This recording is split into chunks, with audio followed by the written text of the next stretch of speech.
If you've just finished Stranger Things and you're sitting there thinking, okay, now what? You're definitely not alone. The good news is there are plenty of shows out there that hit a similar sweet spot. Mysteries, supernatural elements, young people in over their heads, big emotional swings, and worlds that pull you in fast. I'm KG, this is Watch This Instead, and today I'm breaking down the best TV shows to watch now that Strange Things is over. And just to be fully transparent up front, this list includes a mix of finished series, ongoing shows, and yes, some that were unfortunately cancelled. I'm including them anyway because even they are still absolutely worth your time for their ideas, atmosphere, and the stories they do tell. Let's jump right in.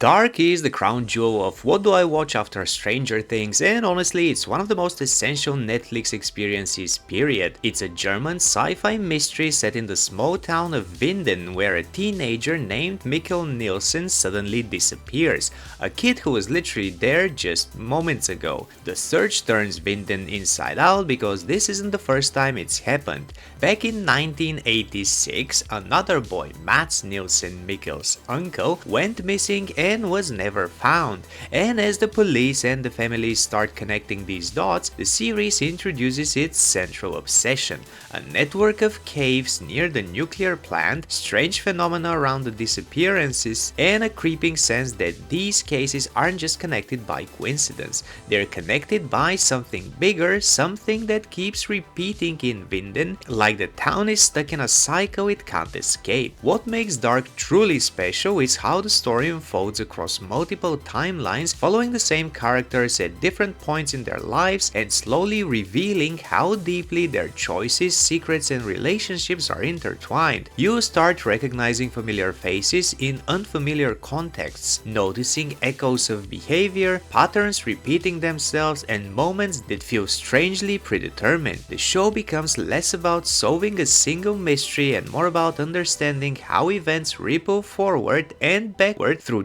generations, shaping people long before they realize it. Thematically, Dark digs into fate versus choice, inherited trauma, and the idea that pain and guilt don't disappear. They get passed down. Every character feels trapped inside something larger than themselves, struggling against forces they barely understand, and that constant tension gives the series its suffocating, almost mythic weight. It's not flashy or playful, it's cold, brooding, and relentlessly serious, trusting the audience to keep up and connect the dots without being spoon-fed answers. You can feel how the creators of the series meticulously planned it from start to finish. This is a story with a clear endpoint. 3 seasons, 26 episodes, no filler, no last-minute scrambling. That level of discipline is rare, and it's a big reason why Dark is so often called the best Netflix show of all time. This is a show everyone should experience at least once, and I genuinely envy anyone who gets to watch Dark for the first time, because once the pieces start falling into place, it becomes one of those rare series that completely redefines what TV storytelling can be.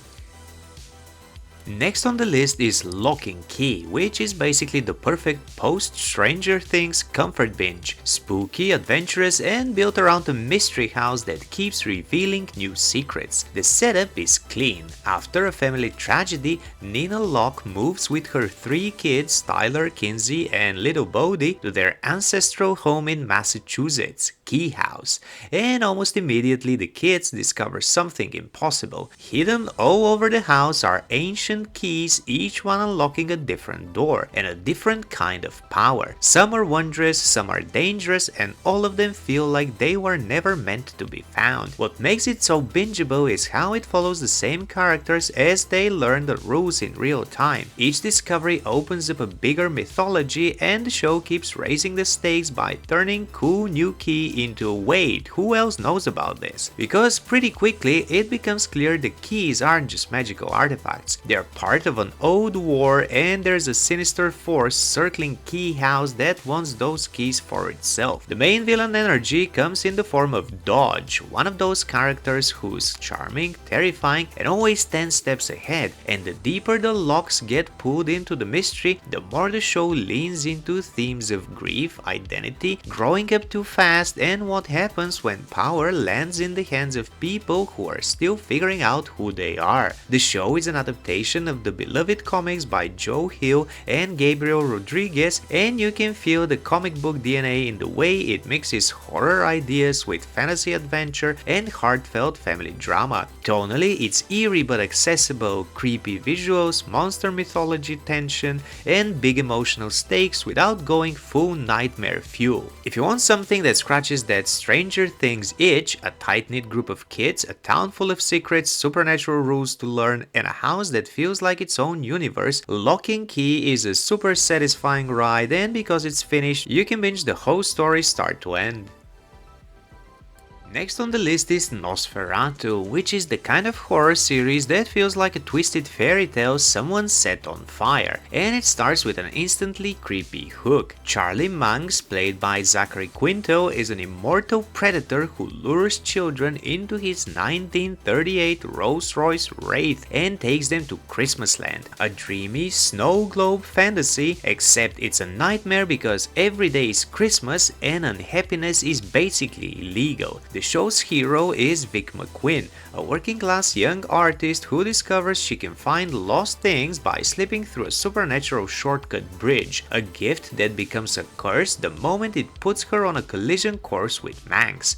The more Vic learns what's happening to those kids, the more it becomes a desperate cat-and-mouse battle where the real danger isn't just Manx, it's what this fight does to Vic's life, her sanity, and the people she loves. What makes Nosferatu so bingeable is how it keeps expanding its mythology without losing that simple primal drive. Stop the monster and save the children. You're following Vic as she's forced to understand the rules of this strange world. Who else has abilities like hers, how Christmasland works, and what happens when you stare at something evil for too long. It's horror with real emotional stakes, family, identity, addiction, and the fear of becoming the very thing you're fighting. The show is an adaptation of Joe Hill's novel, and you can feel that Hill DNA in the mix of supernatural horror and painfully human vulnerability. The tone is dark, icy, and occasionally surreal, equal parts nightmare road trip and emotional descent, with a villain who's legitimately one of TV's creepiest smiling monsters. If you want something that scratches that Stranger Things itch for supernatural mystery, kids in danger, a hidden world under the surface, but you want it sharper, darker, and more horror forward,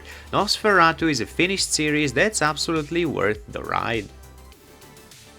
The Umbrella Academy is basically Stranger Things energy filtered through a chaotic superhero family drama, and the premise is instantly bingeable. On the same day in 1989, 43 women give birth without being pregnant the day before, and a mysterious billionaire, Sir Reginald Hargreaves, adopts 7 of those kids and raises them as a dysfunctional crime-fighting team. Years later, the siblings reunite after his death, and what should be a messy family funeral turns into a ticking clock mystery because one of them returns with a warning that the world is about to end. And the more they investigate what their father was really doing, the more the show spirals into conspiracies, secret organizations, weird timelines, and how is this family responsible for so much chaos in the best possible way. The characters are the real hook. You've got Victor as the quiet outsider desperate to belong, Luther as the loyal Boy Scout built like a tank, Diego as the knife-throwing vigilante with a hero complex, Allison as the sibling who can bend reality with her voice, Klaus as the unpredictable hilarious disaster who can communicate with the dead, Five as a literal old man trapped in a kid's body who becomes the show's MVP, and Ben whose presence hangs over the whole group in a way that keeps the family dynamic emotionally sharp even when the plot goes completely off the rails. What makes it work and why it's a great after Stranger Things pick is the blend. It's funny, violent, heartfelt, and weirdly sad. Under the superhero chaos, it's really about trauma, identity, addiction, family roles you can't escape, and what happens when you grow up being told you're special but never being taught how to be a person. It's based on the comics by Gerard Way and Gabriel Ba, and the show keeps the graphic novel vibe, bold style, needle drop music, and a willingness to go full surreal with without apologizing. If you want something with big mysteries, found family emotion, quirky humor, supernatural rules, and a constant sense that anything can happen, The Umbrella Academy is an easy recommendation, and because it's finished you can binge the whole wild apocalyptic ride straight through.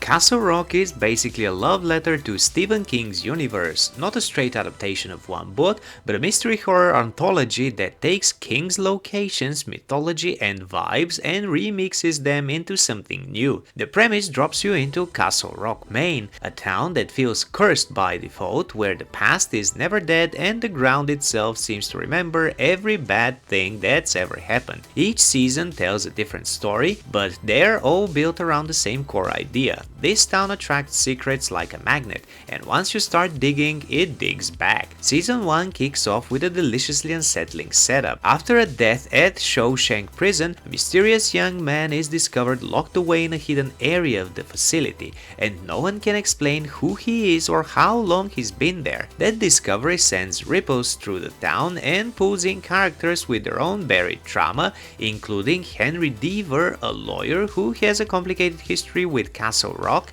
and finds himself dragged back into its orbit. Season 2 shifts into a different nightmare, bringing in a new central story that folds in one of King's most iconic characters, Annie Wilkes, reimagined in a way that turns the season into a slow creeping psychological spiral, part origin tale, part community paranoia, part this place is rotting from the inside horror. The cast is stacked in a way that makes the whole thing feel prestige even when it's at its weirdest. Bill Skarsgård is unnervingly magnetic, Sissy Spacek brings instant King-adjacent gravitas, and Season 2's supporting lineup including Tim Robbins and Elsie Fisher adds even more weight to the town's unraveling. Tone-wise, Castle Rock is eerie, literary, and slow burn in the best way. Less jump-scare horror and more creeping unease, where the scariest thing is how normal everyone tries to act while the town quietly eats them alive. If you love Stranger Things for the small town secrets, the creeping supernatural, and the sense that the past is still bleeding into the present, Castle Rock is a finished underrated binge that feels like stepping into a haunted King novel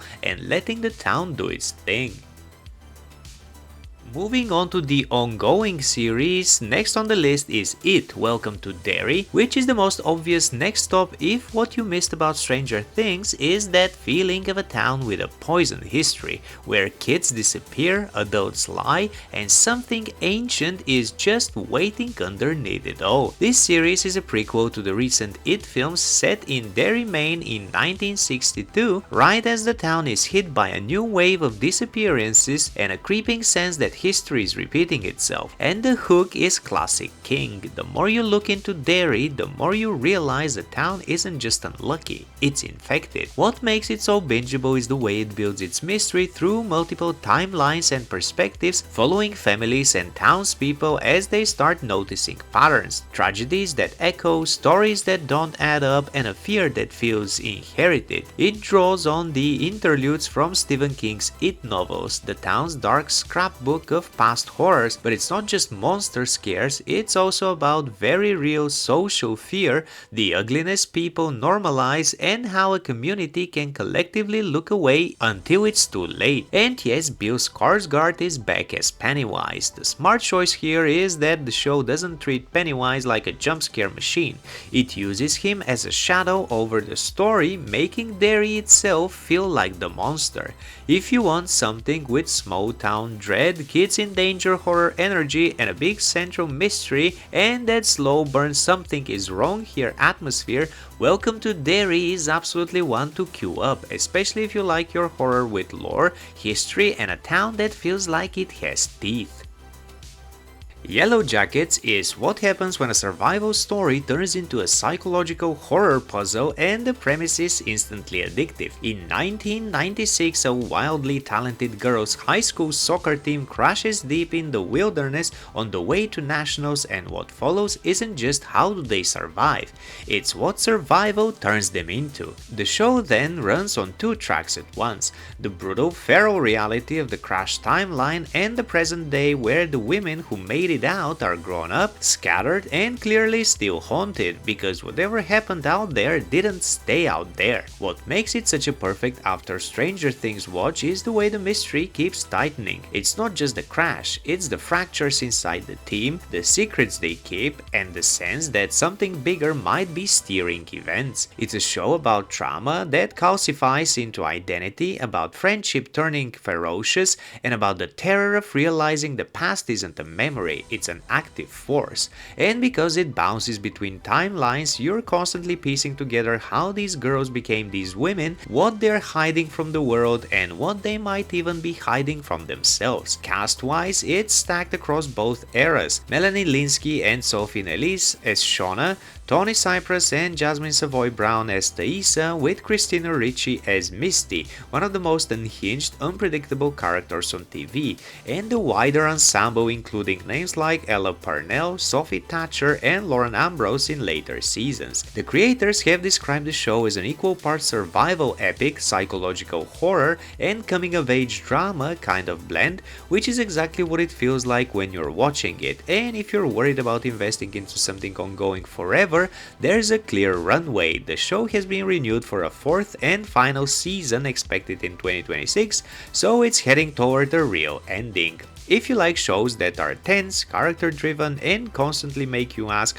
what really happened, with that mix of friendship, dread, folklore, menace, and escalating mystery, Yellowjackets is a must. School Spirits is basically high school mystery meets afterlife limbo, and the premise is instantly bingeable. Maddie Nears, played by Peyton List, wakes up to discover she's dead, or at least stuck as a spirit inside Split River High, and the most terrifying part is that she doesn't know how it happened. So the show kicks off as a supernatural whodunit. Maddie is trying to investigate her own disappearance/death from inside the school while the living world keeps moving without her, and the clock is ticking because the closer she gets to the truth, the more dangerous the answers start to feel. What really makes it work is the character setup. Maddie isn't wandering around alone. She falls in with a group of teen ghosts who've been trapped there for years, each one carrying their own unfinished story. You've got Wally, the charming school spirit who becomes Maddie's closest connection on the other side, and a mix of classmates turned ghost roommates like Rhonda, who brings bite and cynicism, plus others who've all developed their own rules of surviving eternity in a hallway. On the living side, Maddie's best friend Simon becomes the emotional anchor, because he's the one person who can still connect with her, which turns their friendship into this eerie, intimate bridge between two worlds. The bigger hook though is the vibe. It's funny and heartfelt, but it's also quietly unsettling. The show keeps asking the same haunting questions in different ways. Who were you when you died? Who would you have become if you lived? And what happens when your life gets frozen mid-sentence? And because it's an ongoing series, the mystery doesn't just solve one thing and stop, it keeps widening into the question of what's really going on with the school itself and why so many stories seem to end there. If you want something that scratches the Stranger Things itch for teen mystery plus supernatural rules plus that I need answers momentum, but with more humor and heart, School Spirits is an easy pick, especially if you like shows where the afterlife is less heaven and hell and more unfinished business in fluorescent lighting. And now moving on to the shows that were unfortunately cancelled, next on the list is Paper Girls, which premise is exactly the kind of nostalgic, genre-bending ride that Stranger Things fans eat up. It starts in 1988 in a quiet Ohio suburb on the morning after Halloween when four 12-year-old newspaper delivery girls, Erin, Mac, Tiff, and KJ are just trying to survive their paper road, the local bullies, and each other, and then something impossible happens and their normal morning detonates into a sci-fi mystery that pulls them into a larger conflict they don't understand, and suddenly they're forced to grow up fast because the world they knew is no longer the world they're in. What makes it so bingeable is the mix of tones. It has that coming-of-age friendship friction, the kind where the group is constantly testing each other, but it also leans into big, high-concept ideas about identity and destiny. The show keeps pushing the question of who do you become and what happens when you're confronted with version of your life that you didn't choose or didn't even know were possible. And because we're following the same girls as they bounce between different contexts, the emotional hook isn't just solve the mystery, it's watching these kids try to hold on to who they are while reality keeps shifting under their feet. On the adult side, you've got the big recognizable faces that add weight to the wider conspiracy. Ali Wong appears as an older version of one of the girls, and Jason Mantzoukas shows up in a role that makes the mythology feel even weirder and bigger. The show is based on the acclaimed comic series by Brian Vaughan and Cliff Chiang, with a vibe that's very much sci-fi adventure with real heart, not just spectacle for spectacle's sake. Yes, it was cancelled after one season, but I still recommend it because the show nails that specific blend of nostalgia, friendship drama, conspiracy energy, and eerie wonder. The Midnight Club is one of the most heartbreakingly underappreciated cancelled too soon shows on Netflix, and it has a premise that's equal parts spooky and deeply human. It's set at Brightcliff, a hospice for terminally ill teenagers where a group of residents forms a special ritual. Every night at midnight they meet to tell scary stories. At first it feels like a coping mechanism, a way to reclaim control, distract themselves and turn fear into something they can hold in their hands. But the show adds the hook that makes it impossible to stop. The group makes a pact that whoever dies first will try to reach out from beyond and prove there's something on the other side. What follows is a blend of anthology-style storytelling and an ongoing mystery. Each midnight story reflects the character telling it, their regrets, their anxieties, the life they wanted, the life they're losing, while the real world of Brightcliff starts feeling increasingly off. Strange visions, unsettling patterns, and the sense that the hospice might have its own hidden history begin creeping in around the edges. The central figure is Ilonka, a new arrival who clings to hope and starts digging into Brightcliff's past, convinced there's more going on than anyone is admitting. And as she pulls others into that search, it becomes less about ghost stories and more about what people will believe when they're desperate for answers. Creator-wise, this is Mike Flanagan, adapting Christopher Pike's novel, and it feels like Flanagan in a different mode. Still eerie, still thoughtful, still obsessed with grief, but more coming of age, more bittersweet, and more focused on the idea that stories are how we survive the unimaginable. It's not constant jump scare horror, it's a slow, gentle creep with moments that genuinely sting. The show was cancelled after one season, but I still recommend it because the ride is emotionally rich, the concept is fantastic, and it's one of the rare horror shows that's just as interested in life as it is in death. Hysteria is one of those shows that feels like it was engineered in a lab specifically for anyone who misses the nostalgic paranoia and small town losing its mind energy of Stranger Things, and yes, it was cancelled, which hurts because the premise is pure binge fuel. It's set in 1989, right in the middle of the real-world satanic panic when a beloved high school quarterback vanishes in the Detroit suburb of Happy Hollow, and the town immediately starts looking for a monster. That's where our leads come in. Dylan, Jordy, and Spud, a trio of outcast teens in a struggling metal band called Death Crunch. Sensing an opportunity, they lean into the hysteria and rebrand themselves as a satanic metal band to get attention and gigs. But the minute they do, the vibe flips from funny to frightening because a string of bizarre incidents, murders, kidnappings, reports of supernatural activity starts escalating, and suddenly the town's fear needs a scapegoat. The most interesting angle is how the show uses the satanic panic not just as aesthetic but as a theme, how communities manufacture evil, how fear spreads faster than facts, and how quickly Protect the Kids turns into a mob looking for someone to burn. If you like shows with 80s vibes, teen underdogs, conspiracies, moral panic, and a town-wide spiral into paranoia, Hysteria is absolutely worth your time even as a one-season watch because because it scratches that exact itch of something weird is happening and everyone is making it worse. Lockwood Co. is one of the most Stranger Things adjacent shows Netflix ever made, and the fact it got cancelled after one season is genuinely criminal because the premise is absolute catnip. It's set in an alternate version of Britain where for decades ghosts have been rising and killing people with a touch, and society has basically reorganized itself around one horrifying fact: only children and teenagers can sense them. So the country is protected by youth-run ghost hunting agencies, teens armed with rapiers, salt bombs, and pure nerve going into dark houses at night to contain hauntings before they become deadly. The story follows Lucy Carlyle, a gifted young operative who runs away to London after a disaster at her old agency, desperate for a fresh start. She ends up joining the smallest, scrappiest agency in the city, Lockwood Co., run by the charismatic haunted Anthony Lockwood and the brilliant, anxious researcher Jor Karim. What starts as three underdogs taking risky jobs to stay afloat quickly turns into something bigger because they stumble onto clues that suggest the ghost epidemic might have origins and rules nobody wants exposed. And as the trio keeps pushing, it becomes this addictive blend of case of the week hauntings and a wider conspiracy hiding in plain sight. The show is adapted from the beloved YA novels by Jonathan Stroud with the vibe of young characters, sharp humor, real stakes, and supernatural set pieces that actually slap.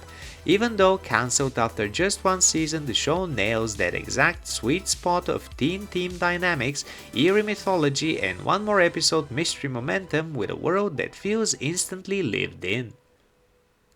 Dead Boy Detectives is one of those shows that feels like it was made to cure Stranger Things hangover. Funny, eerie, heartfelt, the premise starts with a perfect supernatural twist. Edwin Payne and Charles Rowland are two teen ghosts who decide not to move on to the afterlife. Instead, they stay on Earth and run a little paranormal detective agency solving the kinds of cases no living person wants to touch. And the moment you meet them, you get why it works. Edwin is the anxious, old soul rule follower, Charles is the warm, reckless optimist, and together they've got the found family dynamic that makes you instantly root for them. What makes the show such an easy binge is that it balances case of the week hauntings with a bigger mystery thread that keeps tightening. They team up with Crystal Palace, a living psychic medium who can actually see and interact with them, and the trio's chemistry becomes the engine. Spooky investigations, dark folklore, and this constant push-pull between humor and genuine danger. It's not just ghosts are scary, it's about unfinished business, identity, found family, and the feeling of being stuck in a life you didn't choose. Only in this case, it's literally the afterlife. The show is based on the DC Vertigo characters created by Neil Gaiman and Matt Wagner, and the coolest connective tissue is that it's set in the same universe as The Sandman, which gives the whole thing this extra layer of cosmic weirdness without making it feel inaccessible. Netflix cancelled the show after one season, but I'm still recommending it because it's one of those rare, short-lived gems that delivers a full vibe. Sharp humor, creepy atmosphere, genuinely lovable leads, and enough mystery to keep you clicking next episode. So that's 13 shows to watch now that Stranger Things is finished. A mix of completed series you can binge start to finish, ongoing shows still building their mysteries, and a few cancelled gems that ended way too soon. I know cancelled shows can be a deal breaker for some people, but some of the most interesting, creative, and emotionally resonant series out there didn't get the runway they deserved, and I'd hate for you to miss them just because they didn't get 5 seasons. If you enjoyed this video, hit the like button, share it with a fellow TV addict, and subscribe for more smart weekly recommendations. Let me know in the comments which show are you watching next and what filled that Stranger Things void for you. Thanks for watching, happy binging, see you in the next one, and remember, sleep is optional when there's one more episode.